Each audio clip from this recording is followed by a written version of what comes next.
안녕하세요. 요방입니다. 오늘은 명절과 연말에 꼭 드셔야 할 메뉴, 소갈비찜을 할 겁니다. 재료는 설명에 더보기를 누르시면 자세히 적어 놓겠습니다. 저는 운 좋게 냉동갈비 값으로 생갈비를 구입했는데요. 냉동을 구입하신 분은 하루 정도 냉장실로 옮겨서 해동하시고 사용하시면 되겠습니다. 우선 찬물에 가볍게 핏물을 씻어냅니다. 뼈와 살이 붙은 부분과 뼈 속에 고여있는 피에서 잡내가 많이 납니다. 물에 담궈 핏물을 뺀다고 해결되지 않기 때문에 설탕을 녹인 물에 5분 정도 끓일 겁니다. 설탕 반컵 정도 넣고 잘 녹인 다음 갈비를 넣습니다. 물에 끓이면 뼛속 피가 응고되면서 더 이상 잡내가 나지 않고요. 또 설탕물에 끓이면 핏물이 더 잘 빠진다는 김대석 셰프님의 말씀이, 그래서 저도 설탕물 시도해 봤습니다. 5분 정도 끓인다고 육즙이 빠지거나 하지 않으니 걱정하지 않으셔도 됩니다. 끓기 시작해서 5, 6분 정도 끓여주세요. 저는 타이머 끝나고 1, 2분 정도 더 끓였습니다. 불순물과 기름이 많이 빠져나왔죠. 나중에 끓이면서 계속 제거해줘야 합니다. 이제부터 갈비를 하나하나 깨끗이 씻어줘야 합니다.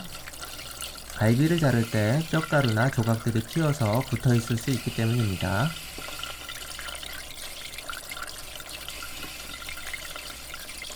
덩어리가 큰 놈들은 칼집을 넣는 것도 괜찮습니다.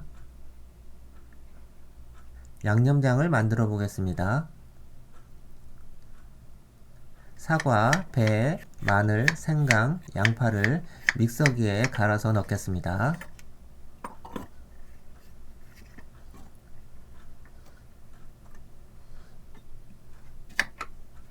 가능하면 곱게 갈아주시고요. 면포로 짜서 즙만 넣으면 국물이 맑아집니다. 미림 80ml, 간장 170ml, 마스코바도 100g, 갈아 놓은 즙을 깨끗하게 헹궈서 부어주시고요. 설탕이 녹을 때까지 잘 섞어주세요. 여기에 식혜나 물엿을 넣으시는 분도 계시는데요. 저는 비공식적으로 조청 한 큰술 넣었는데 맛의 차이는 없는 듯해요. 참고하세요. 물 1리터를 부어줍니다. 40분 정도 끓여줍니다. 끓기 시작하면 중불로 낮추고 한 번씩 뒤섞어 주세요. 끓는 사이 재료를 손질하겠습니다. 고기 작업하기 전에 미리 손질해 놓으시면 여유있게 작업하실 수 있습니다. 물을 적당한 크기로 잘라 모서리를 따줍니다.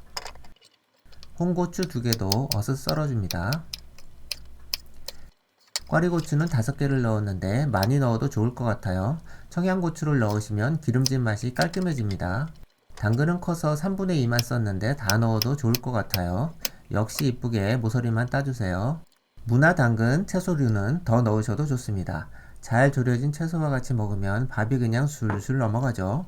갈비찜의 꽃, 표고버섯은 별 모양 칼집을 넣는 게 전통 같은 겁니다. 꼭 해보시길 바랍니다. 또 다른 재료로 색다른 단맛을 내주는 대추, 느끼함을 잡아주는 건고추를 넣기도 하니 재료가 준비되시는 분은 넣어보세요. 40분 끓이는 동안 떠있는 불순물과 기름을 걷어냅니다. 기름이 많으면 느끼해지고 채소들을 넣기 전에 깔끔한 국물을 만들면 좋겠죠.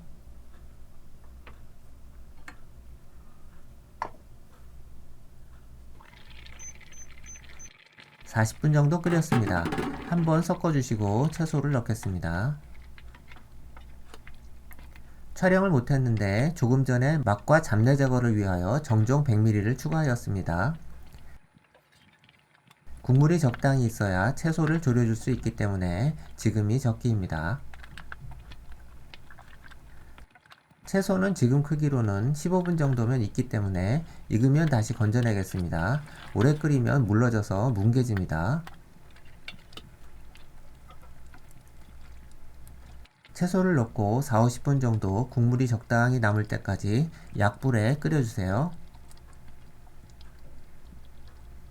고추들은 마지막에 넣으시고 청양고추 같은 경우는 넣고 끓이세요. 저는 순간 잘못된 판단으로 지금 넣었다가 다시 뺐습니다. 건져낸 건더기들인데 무는 벌써 뭉그러졌네요. 밤은 워낙 단단해서 계속 끓이셔도 됩니다. 50분 정도 지난 것 같네요.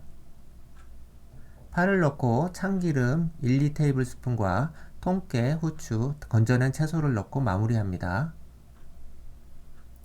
이 정도 국물이면 촉촉하게 먹을 수 있을 것 같습니다. 간을 보시고 더 졸이실 건지 결정하세요. 한 가지 참고로 말씀드리면 뒤적거리다 뼈가 깨질 수 있고 뼈 조각이 바닥에 가라앉아 있을 수 있으니 국물에 밥 비벼 먹을 때는 조심하시길 바랍니다.